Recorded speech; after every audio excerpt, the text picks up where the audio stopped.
Ladies and gentlemen, somebody call Gerard Butler because Lords has fallen. Lords has fallen to the mighty Indians, everybody. Who'd have thought it going into that final day? My God, what a result. What a result that was. An incredible, incredible moment for Indian cricket. India beating England at Lords for only the third time in our history. And we have a moment, everybody, a moment to share in the winning moment caught on camera with the Bharat Army faithful. Let's have a look.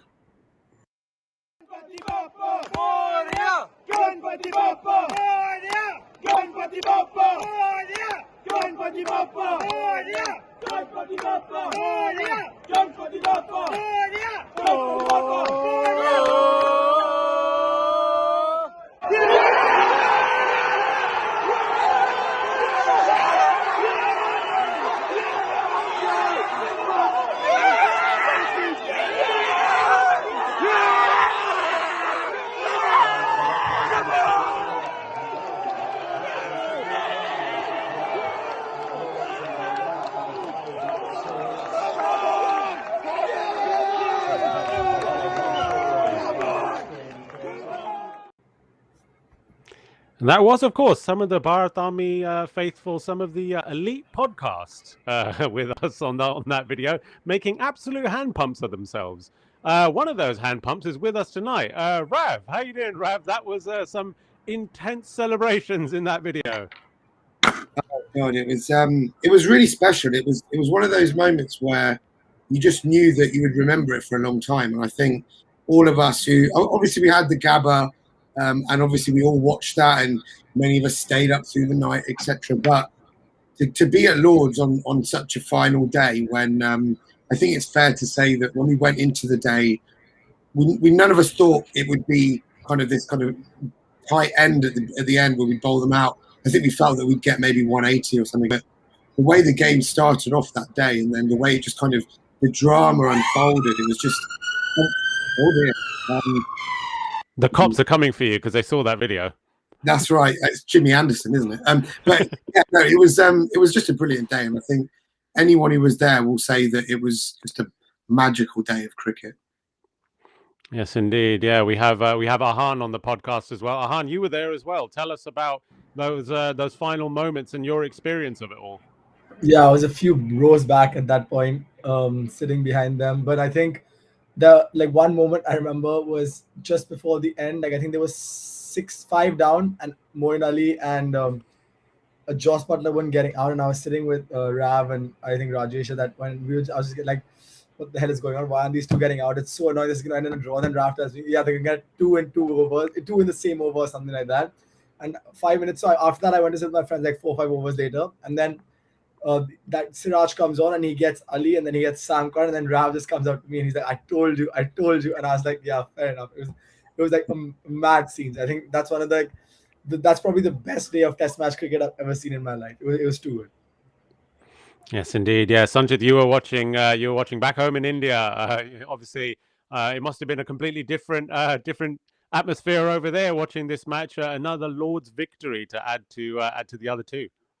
Completely. And I mean, even Mumbai was no less than Lords, to be honest, on that day. And you could actually script an entire Bollywood movie based on what happened on the final day in that Test match. So much drama and the way we turned it around, especially after Pant's wicket. I mean, it still feels like a dream of how we managed to pull that off. Yes, Gabba was always going to be a heroic moment, but this also feels so much better, especially after what happened on the field with that intense battle between Bumrah, Anderson and Kohli Butler. So it really feels amazing to be one up, especially at Lords, and really pumped up for the rest of the series. Well, you know what? If there actually was a Bollywood movie made about this last day, then dare I say it, even the Bollywood movie, we'd be saying, "Oh my God, it's so over the top." There's no way two tailenders like that can score that many runs. Let's have a quick look at the scorecard just to remind us about the madness that ensued on that final day. India, of course, made 364 batting first, with KL Rahul's 129 being the top score there. What a fabulous innings that was. We were then plagued by, of course, the one guy who we can never get out, Joe Root, on 180. And then, obviously, everything else came in the final day. And I feel like that final day is what we're going to talk about for most of this podcast, really. But before we get onto that final day, let's have a quick look at KL Rahul stats. Because of course we can't go without talking about KL Rahul's 129 off 250 balls. And as the stats say there, he's the first Indian opener to score a Test century at Lords in this century, no doubt. Incredible innings from KL Rahul. Again, like this guy is continuing to just prove people wrong. Rav, KL Rahul's innings, what did you make of that? I thought it was really, really good. I thought that he obviously played second fiddle to Rohit on the first day when he was kind of 15, 16 off 100 balls. Rohit was kind of 80 odd and taking us forward. So I thought that they both braved out some really tough conditions. And at the end of the first day, obviously 270 for 3, we really had the advantage. So I thought that he played really well. I thought he left the ball really well.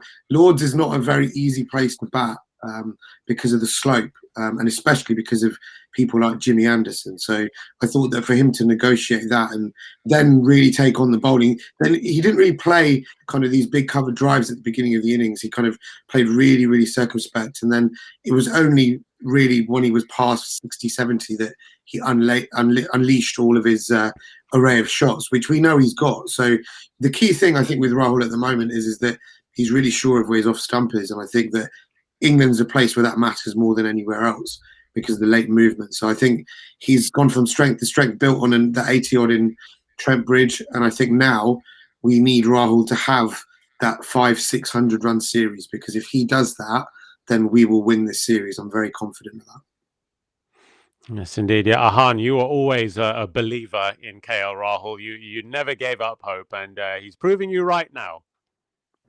Yeah, I think I'm gonna start a trend on this show. So a lot, like over the course of like the last 2 podcasts, I doubted 2 players significantly. That was Rohit Sharma and Mohammad Siraj, and they both have proved me wrong. So I'm gonna put my hands up and say I was wrong for those 2. And I think talking about KL Rahul, I think there's a lot of other people on this show that need to do that. They seem to be missing these days on this show for other reasons. But KL Rahul, I think he's just looked the best. Okay, apart from Joe Root, he's looked the best batsman out there. He looks so short. He's leaving balls on length, on line. He's attacking when he has to. He's like, I think the best thing for me was in that first day when Rohit was batting. He didn't look like flustered, even though he's not the kind of player who's usually 16 of 100. He likes to play shots, but he was batting normally because he knew the other guy was doing it. And it was like almost as soon as Rohit got out, he changed gears because he knew Pujara was coming in and he needed to score the runs now. So he started hitting his shots and making sure that he took the matters into his own hands. So I think that's what was so great about Rahul. And I'm kind of happy that he failed in the second innings and we still won, because he was due a failure. That failure came and we've still won. Now he's like again be motivated to switch back on and do well. So from the next test onwards, he should be fine. Yes, indeed. Yeah, Sanchit, what was your thoughts on KL Rahul's 129 in the first innings? Well, to be honest, I also agree with Ahan, because I was also doubtful about KL Rahul opening the innings. I remember before the test series, all the talks were about how do we fit in KL Rahul in the team, and the most popular choice was to slot him in the middle order, and we were not that confident of him opening the innings given his past record, but he has certainly proved all of us wrong, those who doubted him. And I think he is as elegant as you can get as a test cricket batsman, and the way he played Jimmy Anderson for those cover drives after Rohit got out. I always feel that after Rohit's dismissal, the way he carried out with the responsibility of playing those shots, I think that was phenomenal. And that stat at Lords, being the first Indian batsman to score a century, I think that really surprises me, because I remember lots of our openers getting close but missing out. I remember Murli Vijay back in 2014, and even Rohit Sharma for that matter. So it's good to see Rahul back on the honours board at Lords, and hopefully we get to see more of KL Rahul in this series. And as Rav said, hoping to see a 500 run plus series and get the series in our bag. Yes, indeed. We certainly do hope that KL Rahul will continue to have a series like that. I was one of the people who doubted him. I don't mind saying now. So I will also hold my hands up and say that KL Rahul has proved me completely wrong, and long may it continue. Right, I kind of feel like we should just talk about the final day now, because that's where all the drama unfolded, really. So I want to get your guys' thoughts of the kind of the balance of the match going into that final day. most people said that England were the favourites going into that final day. Ahan, did you agree with that? I mean, obviously Rishabh Pant was at the crease, and we all know that you are another great backer of Rishabh Pant. But who did you think were the favourites going into that final day? So actually, I on the final, just before the final day, like before at the end of day four, I didn't think it was as one-sided as people were making it out to be, because we were already 154 ahead, and chasing on the last day is not easy. Like, even though it looked like a good wicket, it's not easy. So I thought it was about 60, maybe 55 or 60-40 towards England, but I just felt like I told Rav that day, I said we need 26 runs, like, or 30 runs. The minute it gets past 180, where in the, like, we can like, we have a serious shot in this game. So I the way I said it was, I think we need 6 boundaries, and I said if we can get 6 boundaries, then this is our game, like, to set up.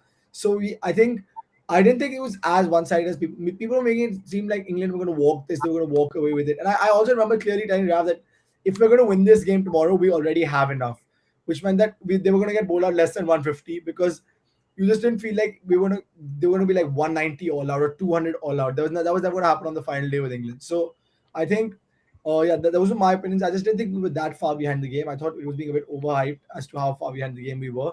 It was always gonna be just one wicket that we needed on the final day, which is that of Root. So I think, yeah, I think it was a good game, and I think it was well set up. Rav, who did you think were the favourites going into the final day?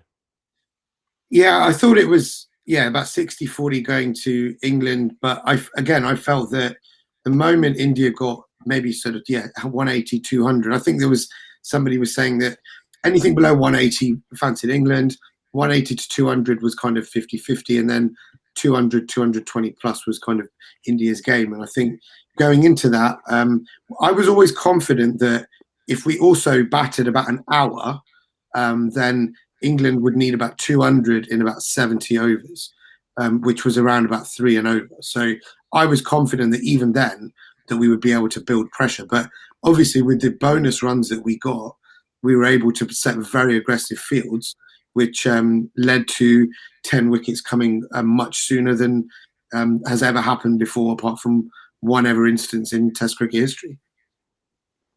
Yes, indeed. Yeah, Sanjit, what were your thoughts on going into that final day? And I guess we can then move on to, after that, what your thoughts were when that crucial wicket of Rishabh Pant fell.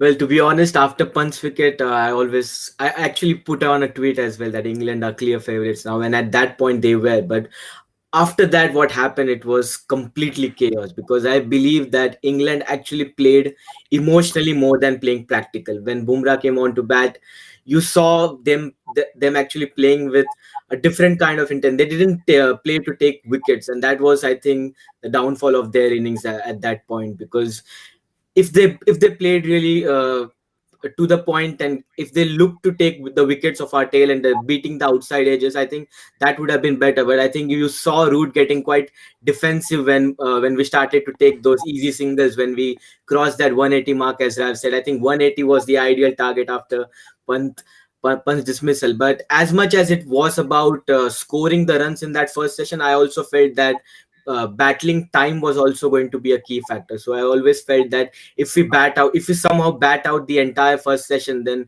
no matter what kind of runs we have, we will be going into the fourth innings as favourites, because it would be difficult for England, not just England. I think any team would find it difficult to score more than 180 in 2 sessions, especially in such conditions. So it was really a completely chaotic first session, and then that miraculous partnership, and we got the entire show to talk about that, I guess.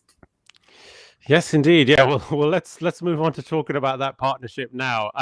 Now, Sanjit, you mentioned at the start of the show, obviously, if this was like a Bollywood movie, essentially, it turned out to be a science fiction movie, I think, from that point onwards, because I'm not sure if people are quite processing exactly what happened from that point onwards. Obviously, Rishabh Pant fell quite early to Ollie Robinson, nicked behind and caught. And from that point on, England basically just fell apart. And we will talk about England in a little bit more depth later on. But Mohammed Shami scored a half century, 50 runs at Lords. I don't think people quite realize just how ridiculous that notion is of Mohammed Shami scoring a half century at Lords. Virat Kohli and Sachin Tendulkar don't have half centuries at Lords, but Mohammad Shami has one. It was just the most bonkers thing you have ever seen. I have a cricket game that I play on my phone, Real Cricket it's called, and I can't even score a half century with Mohammad Shami on that cricket game because the cricket game's like, nah, this is too unrealistic. I don't think Mohammad Shami would ever score a 50, but he scored one in real life. It was absolutely insane and backed by Jasprit Bumrah as well for a massive partnership. Rav, what were your thoughts on seeing Mohammad Shami and Jasprit Bumrah smacking the ball around Lords? I thought it was really entertaining, and I thought it was really funny how annoying it was getting for England. To be honest, I was kind of reveling in it. So I think the good thing is that they it's very clear, and I think the team have now made it clear that they practiced a lot in those 3 weeks between Southampton and Trent Bridge, and I think it's very obvious that they've developed a way of survival and actually a way of taking on the bowling in a way that's kind of, maybe high risk but high reward as well, because now the runs are beginning to flow. And I think that was where England, that was when I knew that England they knew they couldn't win the game, because it wasn't really 30 runs into the partnership where everyone was on the boundary. And so if you've got more men on the boundary for Shami than you do for Bunt, then that says to me you already think we've got enough runs. So from there, I felt they kind of played themselves in. I thought this kind of tactic that they wanted to get the guys back and bowl short to them, it didn't work, because the likes of Shami was playing quite good shots in the end, quite orthodox shots. And it kind of proves that when you give these guys responsibility, they can do it. Because I almost felt that with Shami, maybe he felt that India could have lost the game after Bunt got out. And therefore, he actually thought, you know what, I'm not going to just lob this up to second ball like I did in the first innings. So from that perspective, I think if you can unlock in the tail enders this kind of perseverance to at least just stay there, then if you've got Bunt as well, then you've got, double bubble, because you can be getting runs at both ends. So I thought they both batted really well, and it was great to see him take his helmet off when he got his 50 as well. Yes, indeed. Yeah, look at that 89 run partnership. Mohammad Shami, 56 or 70 balls, and Jasprit Bumrah, 34 from 64. The highest ninth wicket partnership for India in England. Absolutely mind bogglingly crazy. It's something we'll probably not see again at Lords or on English soil for a while. Well, who knows? Maybe they can do it again at Headingley. Um, Ahan, let's hear your thoughts on this partnership, because I think it's fair to say that Mohammad Shami and Jasprit Bumrah, they're not lower order batsmen, like they're genuine tail enders, and yet they were smacking the England bowling attack around the park. So two things. First, I think the England cricket team needs some TV recommendations on what to go watch, because they clearly haven't watched the test on Amazon Prime. The one thing Australia literally told you in that show is you do not rile up Virat Kohli, because that's when he does best. That's like when he's in his zone, and that's exactly what they did. They tried to mess with them mentally and physically. I don't know what they were trying to do. Like, I was sitting with my friends on the side, and I'm just like, what the hell is going on? Why do they have 5 people out on the leg side? And like, they had three. I think at one point they had a fine leg, a square leg, and a mid wicket out to Bumrah and a deep point. I was like, what? You have 4 people out to bowl at Bumrah. What is going on?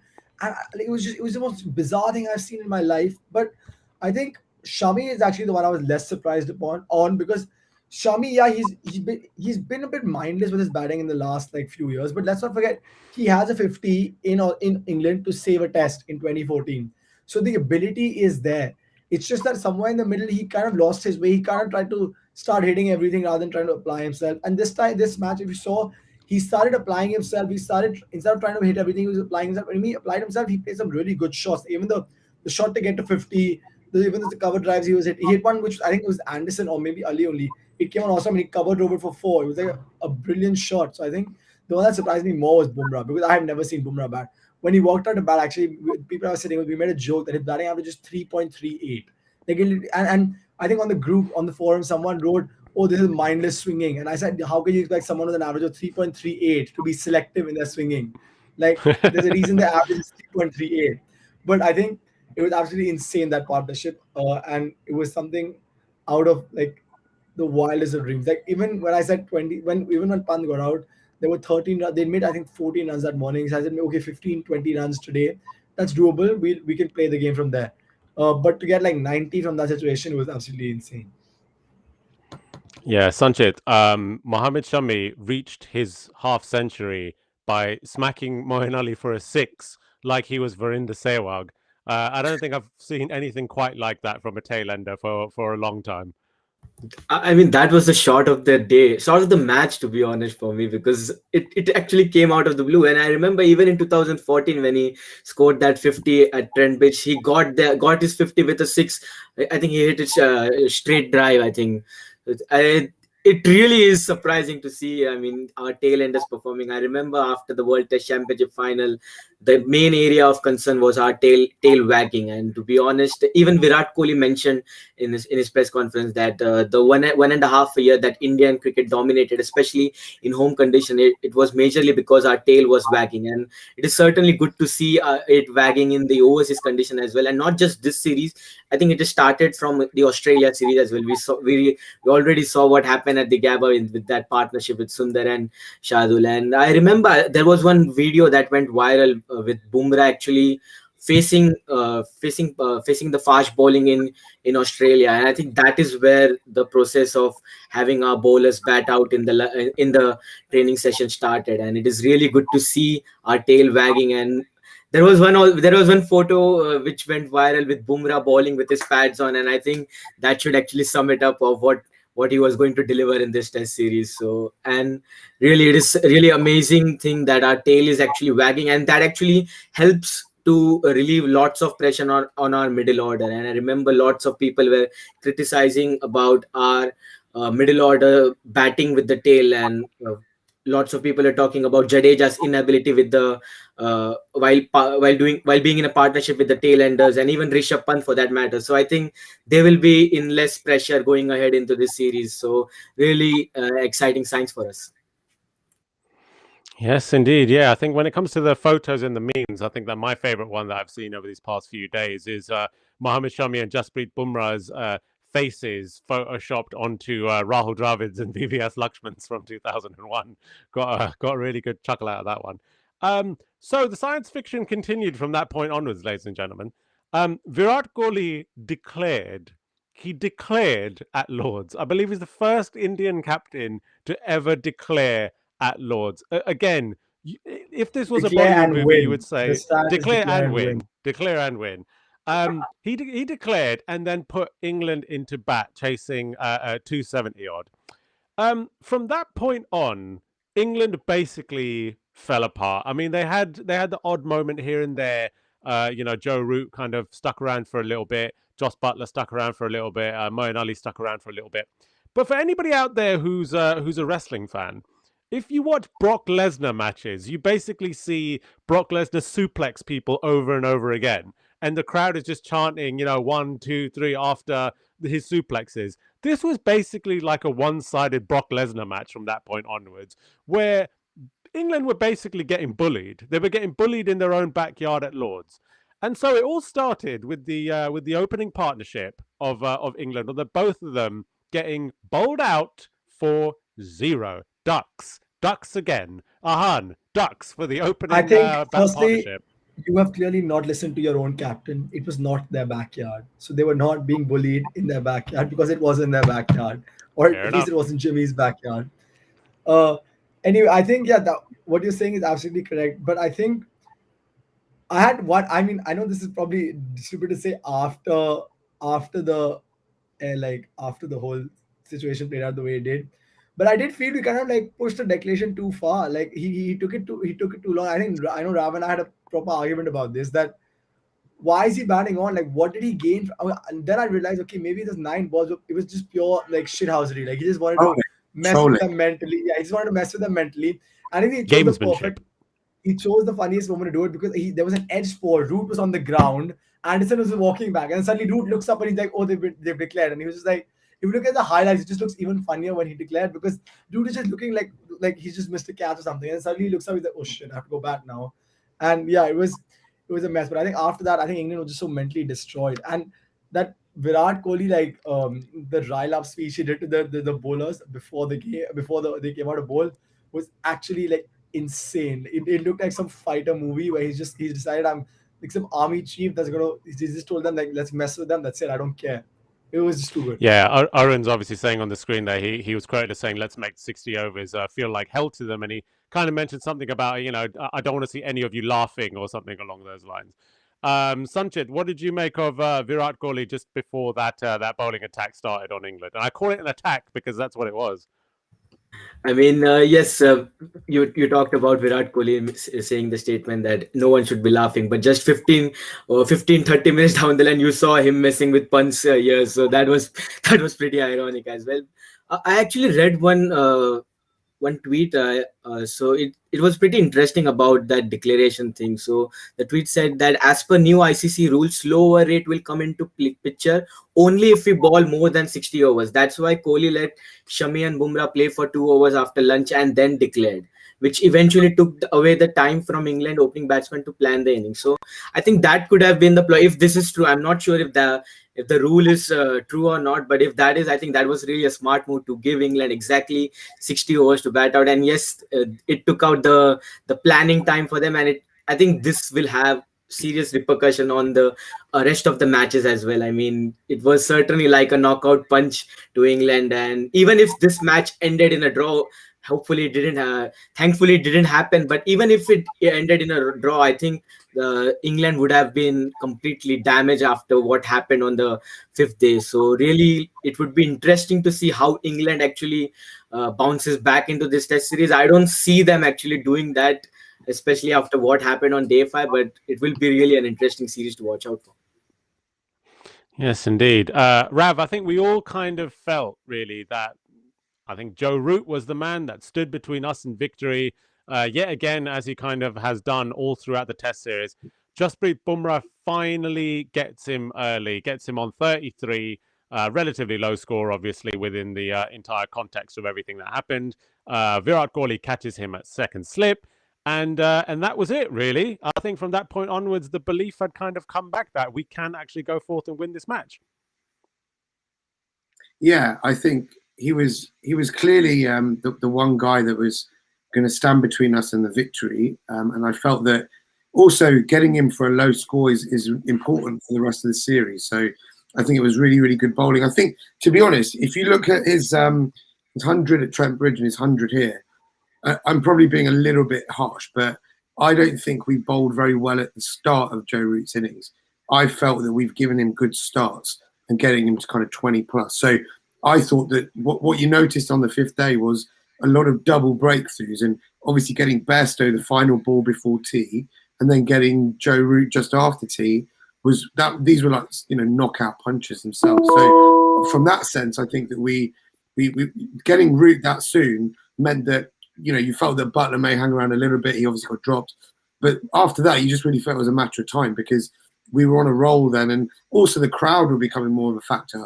And I think that when the crowd were becoming more of a factor, and even VK was kind of telling people to do more, it just turned. And the atmosphere turned from being, again, like you see England sometimes say when they play India, it's like an away match. And it kind of felt a bit like that in the final kind of 90 minutes of play. Yes, indeed it did. And from that point onwards, really, go on, Ahan. And then just a quick thing, it was really annoying and funny story actually. So I went on day 3, right, and I watched the whole of day 3. I just watched Joe Root batter us, hit the ball everywhere, keep scoring runs. And on day 5, while he was scoring runs, he was hitting us. And then my friends and I decided at tea time, we're like, let's go get a coffee, because 20 minutes, let's go get a coffee and come back. But so we're entering the ground, and suddenly, like, as a joke, I was like, oh, haha, Joe Root's gone. I didn't actually believe it because like he didn't look like getting out. And we're entering, and the stewards at the turnstile are like, oh, Joe Root's. The one guy comes running. I was like, Joe Root's gone out. And I just looked at my friends. I was like, I have sat for 3 days and watched this guy bat, and I go out for 5 minutes, and that's the 5 minutes he decides to get out in. It was the most annoying moment, but I was really happy because when I came back, then we won the game after that. So it all ended nicely. But yeah, it was just a really annoying moment in that moment.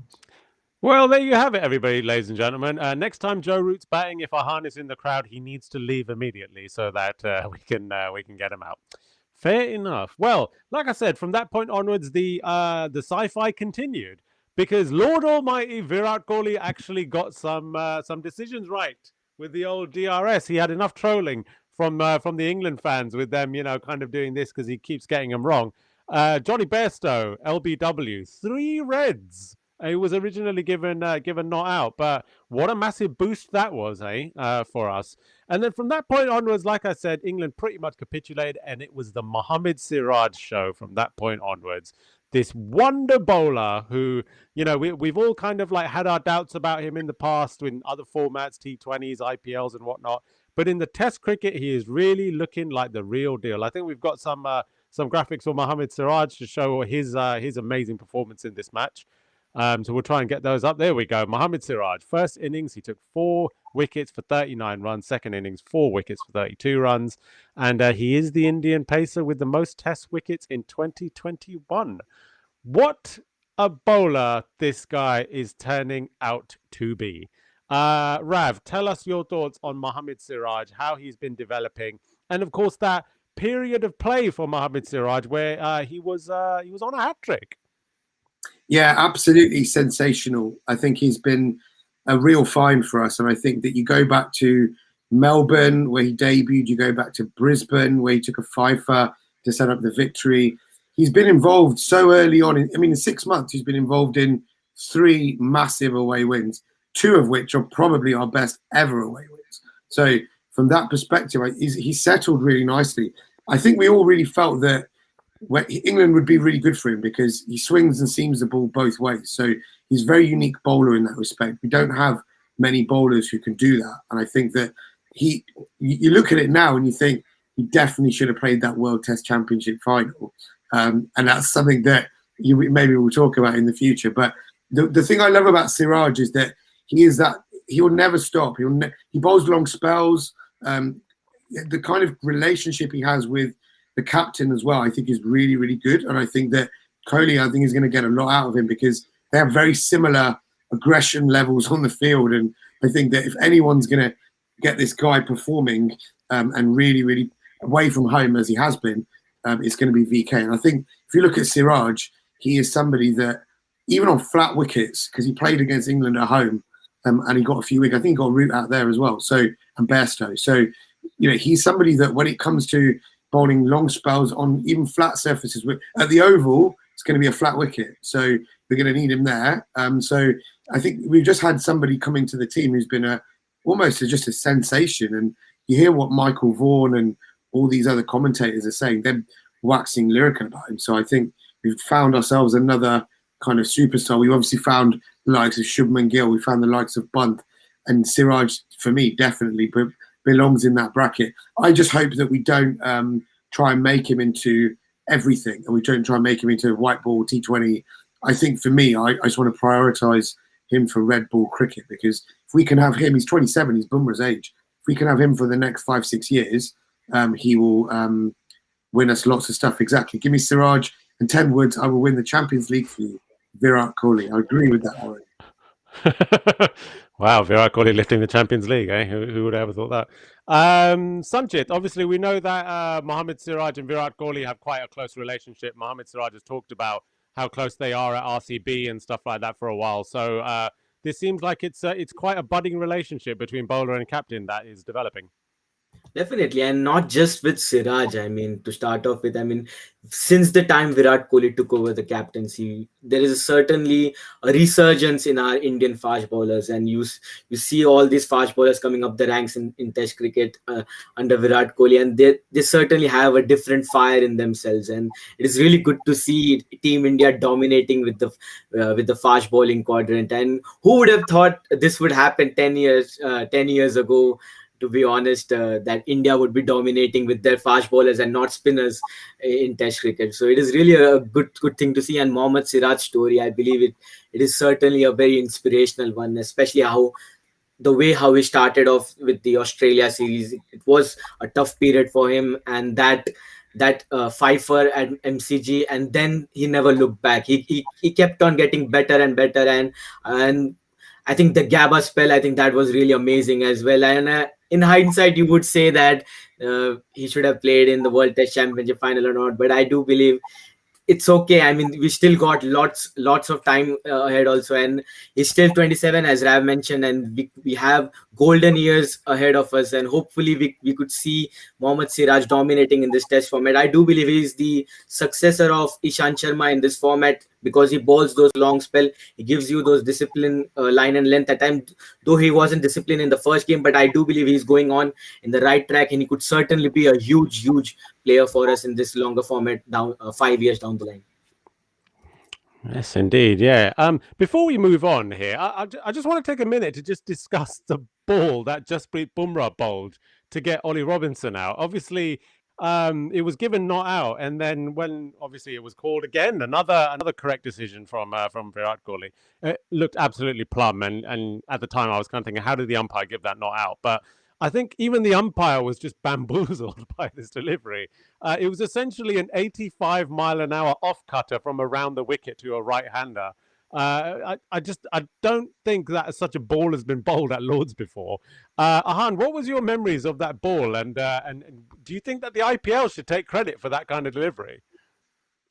I like how you're conveniently asking me that question, but I think so. What actually that in that moment, what was happening is I think we had reached a stage where these guys were just dead batting everything, and Butler was playing it perfectly. He was batting four balls and over, and giving Robinson two, and he was batting really well.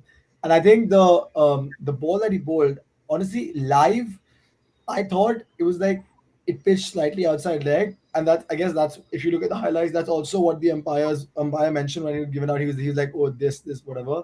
So I think that's what actually happened. But what's really funny is actually around that time it was I think reaching 10 overs to go or something, and we were all sitting and discussing, oh, what can we do, what can we do?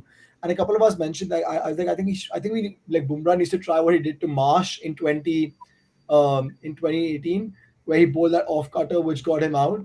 I was like, I think he should try something like that. And then they were like, no, that it doesn't make sense. We still got 10 overs. We can get them out properly. That's a very ODI T20 ball. He doesn't need to do it here. And lo and behold, he did that, and he got the wicket. I think that was the best ball I have seen all year bowled in a Test match cricket. It like right arm over the wicket, getting it to pitch on middle, turn, and still hit the stumps. It was too good. Yes, indeed. Yeah, Rav, you were pretty happy with that delivery as well. I think we discussed it quite a bit the next day. Yeah, it was just an incredibly skillful bit of bowling. I think that a lot of people would think that just from an angles perspective, that it doesn't really work in terms of going round the wicket, especially with his action. So with his action, you'd think that either the ball's going to go straight across the left-hander, or it's going to be on his pads, and it's obviously going to tuck it off his pads. But to then straighten the ball, and I just felt it was a really exceptional bit of bowling. And yeah, the Sean Marsh analogy is certainly a good one, because it broke the game. I mean, I felt at that moment, had Ollie Robinson maybe batted another 2-3 overs, I think India maybe would have been kind of getting a little bit worried. I know I would have been. So it was very timely, and from that moment on, that was the Ollie Robinson can bat. He's got a first class 100 on debut, so he's somebody who can definitely bat. But once we got him, it was just a matter of time, and after that, obviously, you had Butler and whatnot. So yeah, just really skillful bowling from probably the most versatile bowler in the world. Rav, should the IPL take credit for that? I mean, he is a product of the IPL. So technically, whenever Bumrah does anything, can you say it's the IPL? But I think it was just really clever and skillful. And I think the good thing is that we because of things like the IPL, and our net of bowlers that we can find is wider. It just means that we have different ways of breaking games open, and I think that's a really useful skill to have. Where not a lot of teams have that, where they can bring on bowlers with mystery. And bowlers who can do different things to different batsmen. So Bumrah's the sort of bowler where, and I think it was on TMS they said it, he can bowl a completely unplayable delivery. I've not seen many. I've seen a few players in my life do that. Maybe Waka Yunus, people like that. But for somebody like for India to have a fast bowler who can bowl completely unplayable deliveries is it's just really special. Yeah, Rav, I'm gonna stick with you just momentarily, right? Look, we've won 2 Test series in Australia in recent times, and as we know, to win a Test series abroad is one of the hardest things to do in all of cricket, and you've got to be at your absolute best. But you've also got to hope that all is not right with the home team as well, because both teams play to their strengths. It's usually the home team that comes out on top. Rav, what the hell happened to England on that final day? Because I think that obviously this is the Bharat Army podcast. We love praising our guys, but look, we've got to talk about England in this match, because a capitulation like that. I mean, we have actually seen England kind of collapse on the last few days of tests before, but that was spectacular. Indeed, that was a spectacular collapse. So, just give me your thoughts on what you think happened to England in their bowling after Bunt got out, and also in their batting from that point on. Clearly, the incident on day 3 in the evening between Bumrah and Anderson has created the narrative for the rest of the match. And Jimmy Anderson's he's had form with India for so long. We talk about Jadeja at Lords and all the rest of it, but one thing that we can all be proud of now is that I believe Jimmy doesn't have a winning record against India at Lords anymore. I think we've played him 5 times, we've won twice, he's won twice, and there's been a draw. And actually, only 2 sides have beaten Jimmy twice at Lords ever. One was South Africa early days. So when you talk about peak Jimmy Anderson, we really rile him up, and I think that he probably felt he's too good in the game to get bumped a bit. And I think from then on in, it kind of led them to lose sight of the game. But one thing you can't deny is that the environment that we created on day 5 was hugely important towards winning the game. And you look at how Kohli on the balcony, the theatre of being on the balcony, and him screaming and then just looking around, and everybody had it on the big screen, and it was building, and you always felt that it was going to end only one way. Even if you look at the very first ball that we bowled to Rory Burns, and it just kicked up, and from there I just felt that they knew they had a battle, and more importantly, we'd shut out the prospect of the win. And that was from a point of view where there was only 2 results. And England have never really been a side that can draw test matches very well. They had a few games where Collingwood and people like that did it in about 10 years ago, but they're not a side that on day 5 that tends to draw test matches. And when you look at how we performed, we just seized any we smelt the tension in the air, and we took it all, and we made our performance out of that. And from that, I think that Kohli again deserves a lot of credit, because he's somebody who he just knows when to seize those moments. And we all talk about 2018, we didn't seize the moments. So it's so pleasing to see that we seized the big moments. And actually, I'm just going to say it, Sam Curran, King Pair, does it get any better than that as well? Yes, indeed. No, it doesn't. Well, obviously Joe Root is taking a lot of the flack for the captaincy, but I do think that the GOAT needs to. I don't agree with that. I think that Jimmy Anderson, you got somebody who's played 140 odd test matches. For him to not know that he could have gone to any of those bowlers and said, "Can we just have 2 slips and pitch it up because we've got a brand new ball?" I really I kind of reject. I think what Joe's doing is he's protecting his team, when actually his team didn't really, his bowlers, senior bowlers, should have known better. And if they had a plan, then you have that plan for maybe 5 overs, but you don't have it for 20 overs. And from that perspective, I think it's not just about Joe Root. I think that you've got to look at Jimmy Anderson particularly. I think the moment he got hit on the helmet on day 3, it just changed the entire test match. Yes, indeed. Yeah, I do think that the English media need to point a few more fingers at the GOAT and ask him why maybe he wanted to bounce out the tail end and not actually try and get them out. I'm going to come to Ahan on this topic in a second, but I want to go to Sanchit as our resident Rajasthan Royals fan. Sanchit, what on earth is Jos Buttler doing getting involved in chirping? He is like the nicest, quietest, most softly spoken guy ever. What is he doing? Well, to be honest, I think that is a perception of Jos Buttler, but this is not the first time you've seen him this way. I mean, I remember him chirping around in one of the games in South Africa and even in West Indies. Vernon Philander.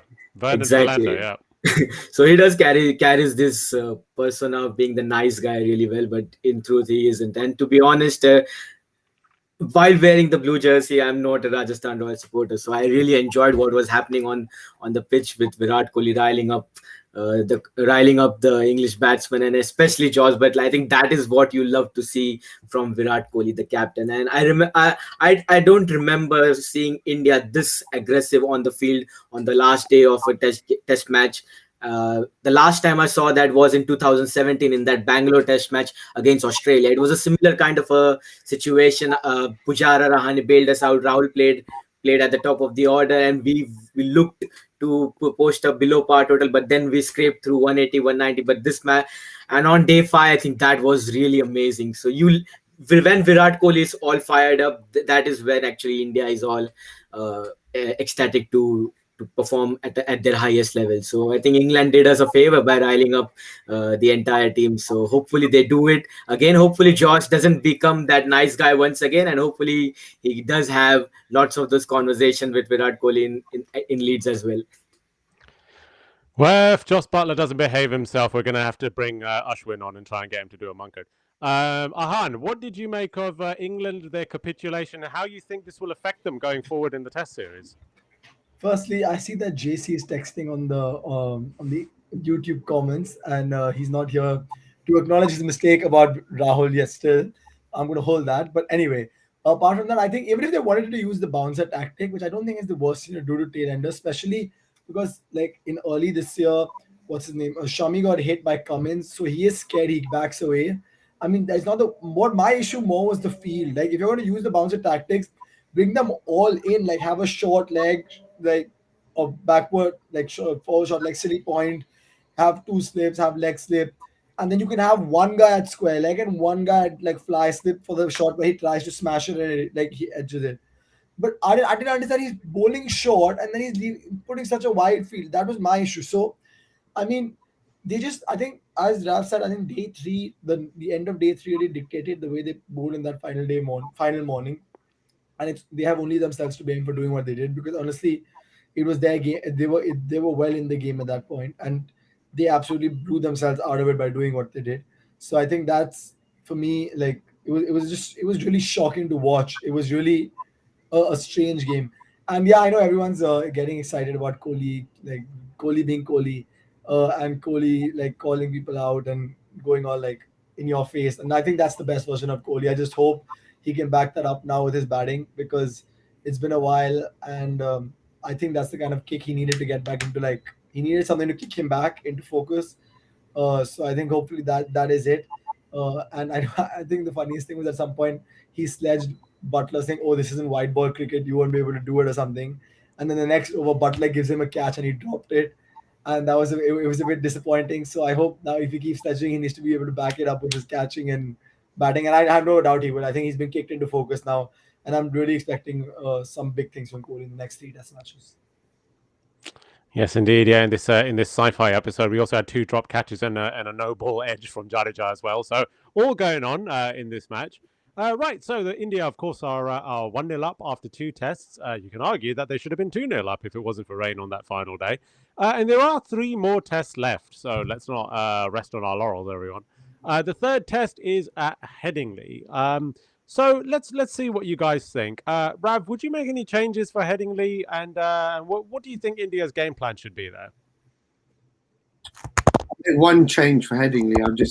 I know that we everybody bowled really, really, really well, and it's not a reflection on anybody, but I don't think that we should go into another Test match with 4 batsmen who can't really bat like that. So I would have made one change. I'd probably bring in Shardul Thakur again. VK did say when they announced his injury, they said he would be pretty fit for Leeds, and I think clearly that's an indication that he may come in. Who he comes in for is a little bit tough. I think it's probably between Shami and Ishant, because it's not going to be the other 2. And I think maybe Shami misses out because at Headingley, it's a ground where the ball can fly a bit. It can, in terms of it can be grassy, but also the runs can come as well. It's not the biggest of grounds, so maybe you want Ishant as well. And also, England are probably going to play David Malan at number 3, and Ishant bowls really well to left-handed. So maybe you want to think of that. But that's the only change I would make. Shardul for probably Shami. Yeah, it's a tough one because, as Jinesh is saying, Ishant made the most vital breakthroughs both innings, and Mohammad Shami is a half centurion. So, who do you take out, eh? Ahan, what's your thoughts on the Headingley Test? I don't know. I think it's confusing because I feel like I have this feeling that we need someone to stop Root, and I have a feeling that the guy who can do it is Ashwin, I because agree. like he loves these like big battles where it's about the big fish. Like in Australia, he completely like walked over Smith, and I just feel he'll do the same thing to Root if he gets a chance here. And you can feel like I saw him like in Lords behind there's that nursery ground or whatever where they practice. So one of the days I was just standing there, Ashwin was bowling the nets and batting, and you could see like he really wanted to play. He was pissed off that he was sitting on the side. So I think they I want him to play, and also because like I think this one what this test did show me is that the fear I had at the beginning of the series is correct, that I don't think Jadeja can win you a game on day 5 as a lone spinner. He's probably not good enough as a lone spinner to do it. So I want Ashwin to play, but I don't know who's getting dropped. I mean, they all did something. You'd be a brave man to drop Shami after he scores a 50. You'll Siraj, you can't drop. Bumrah is Bumrah. Ishant, as JC said, make the biggest big breakthroughs. I don't know. I don't know who's going out. I think they'll end up sticking with the same team. Quite possibly, quite possibly. Now let's see what Sanjit thinks for this next match in Headingley. What do you think should happen, Sanjit? To be honest, I wouldn't be surprised if India goes in with an unchanged side, especially after knowing what our tailenders did. But I do agree that we need to find ways to stop Root from scoring those runs, and I agree with Rad that I believe that Joe Root is given those easy singles to work his way into his innings when he comes on to bat. I think we should apply pressure to him, and Ashwin is certainly the right bet. We saw him doing that in Australia as well. But if you bring in Ashwin, who will you drop? Are you brave enough to drop a pacer for him and play two spinners at Headingley? But I think the most logical move to fit in Ashwin would be to play him for Jadeja, as Arun in the comment is mentioning, and play Thakur for one of the seamers. Maybe I think it would be Ishant, because I don't see us dropping Shami, especially after what happened in the final on the final day at Lords. So if Ashwin is coming back into the 11, then I definitely want to see Shardul in as well. So, but it's really difficult at this point. I mean, we are all in that excitement period after winning at Lords, but you don't even notice that a test match is just around the corner. So it's difficult to decide now, but hopefully we make the right calls on the given day. Ahan. I don't know. I think this Jadeja for Ashwin thing is a bit dicey. Anyway, our batting isn't great. Even in this test match, let's not forget we were. Ashwin's not bad with the bat either, though. I'm not he saying he's does have not. test centuries. He's good, but let's not forget we were 50 for 3, and it took one of the most boring partnerships to get us back into the game. And also those two are not really in good form coming in. So until you're confident that your top 6 will give you 280 runs every time, 250, 280 runs every time, I don't think you can take that call, because you need Jadeja there for his batting. And I just don't see how you can drop Jadeja. I know it'll probably make your bowling attack better by getting Ashwin for Jadeja and then Thakur, but I think 7 is a position too high for Ashwin and Thakur. So I don't know. That's what I'm saying. It's just all a mess. I don't know who's going to do what. Yes, indeed. Yeah, funny how we haven't even talked about Pujara and Rahane on this episode. They were all we could talk about in the previous match. And it looks like they've walked back into the team after this match. Look, I think the selection is pretty easy. I think everybody is getting stressed out, to be honest. I think the one person who has been disappointing with the bat, to be honest, has been Rishabh Pant. And nobody seems to be talking about Rishabh Pant. So, I think get him out of the squad. Get Shardul in his place. Give the gloves to KL Rahul, and then we're all good. And then who else has been pretty disappointing? Pujara at number 3, right? He's not been great. Get him out as well. Get Ashwin at number 3. There we go. Easy. And now we have a 7-pronged bowling attack, guys. We can't go. I can't tell if you're being serious. Well, maybe you can't tell, but I think most other people can. Right. So I think that's pretty much all we've got time for this episode. Thank you very much, everybody, for joining us. We've obviously got everybody coming in with the comments and everything. So thank you very much, everybody. Any one of you guys have a last message for India at Headingley going through to the third test? Well, to be honest, one message to Virat Kohli. I hope he keeps on losing the toss, because I think that is working in our favor, to be honest, in the last couple of years. So I really fear now that if Virat Kohli wins the toss, opposite might happen. So who knows what might happen. So I think we should have this luck continue.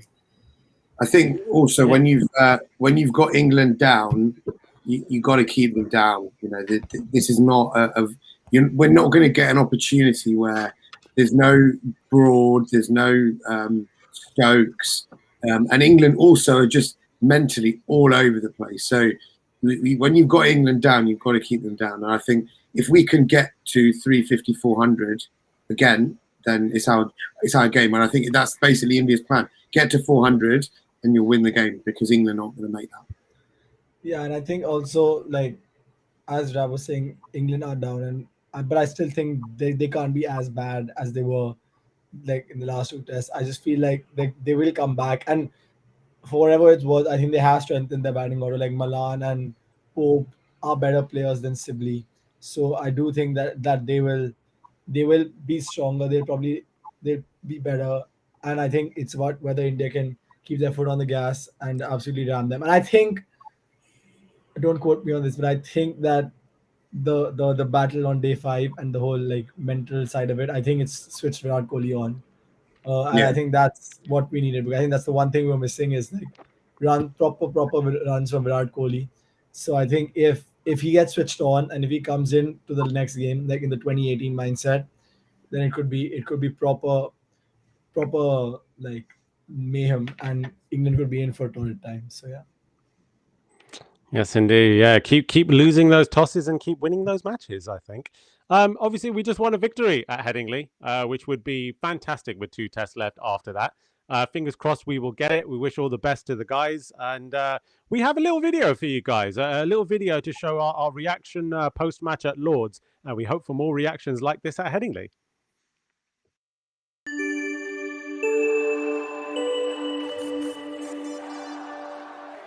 What a win! What an absolutely amazing win! Day 5, we did it the last hour, we left the 9 overs left.